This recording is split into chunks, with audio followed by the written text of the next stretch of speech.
This next exercise is a really simple but effective self-counselling or self-coaching tool.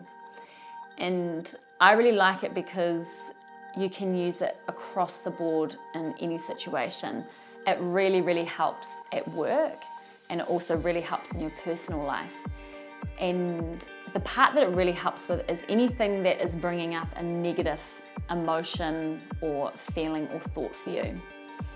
And the whole purpose of this self-counselling or self-coaching strategy or technique is to bring the power back to yourself rather than getting frustrated and letting other people's behaviour control how we feel or dictate our behaviours. So I'm going to use myself as an example and take you through each of the steps so you guys can become really familiar with how to use it yourself and incorporate it. And I promise you it's really easy once you start doing it, and also really insightful as well, which is great. So the situation that I'm going to use today is a client of mine in my professional job, not a counselling client, just to be clear.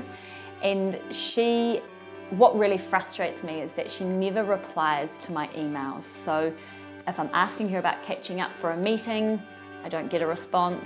If I send her a follow-up email, I don't get a response.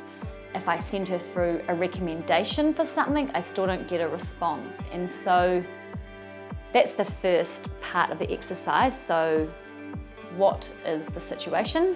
That's my situation. And then the second question is, how do I feel? And so in response to that, the way that I feel in regards to that situation is really frustrated. So I get incredibly angry and annoyed that she won't respond to me. The next half of this strategy, or the next part, is really important, because what we're going to do now is we're going to deepen the process just a little bit more. So the next question is, what is it that's really going on for me? So when I ask myself that question, what is it that's really going on for me here?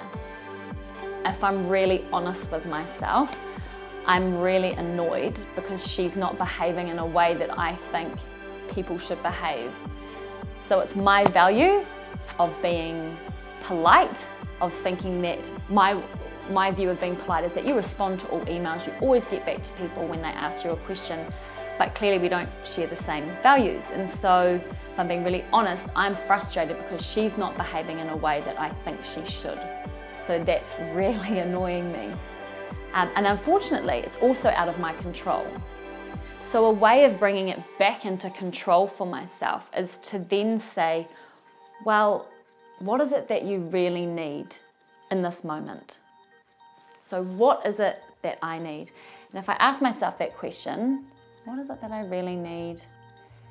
The answer is actually just simply to not care so much and to let it go, because in the scheme of things, it's not really a big deal.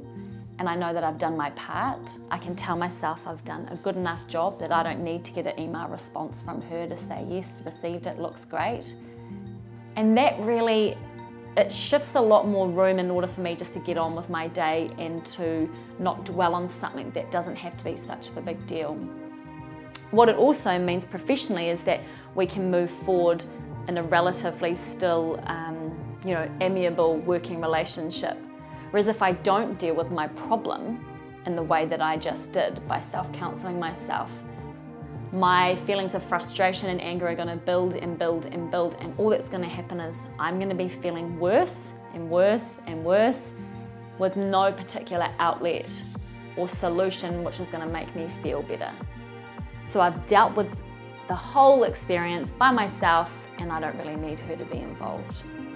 So that was just a very small example of a way in which you can use it. So to recap, there are 4 main parts. The first one is identifying the situation, so what's actually happened.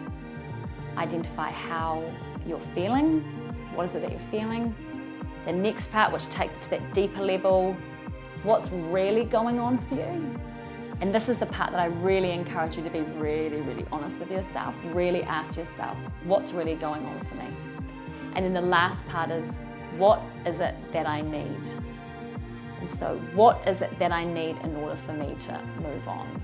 And just by going through those 4 simple steps, it allows you to have a happier working life or professional life, and also teaches you how to look after yourself and be able to self-counsel yourself.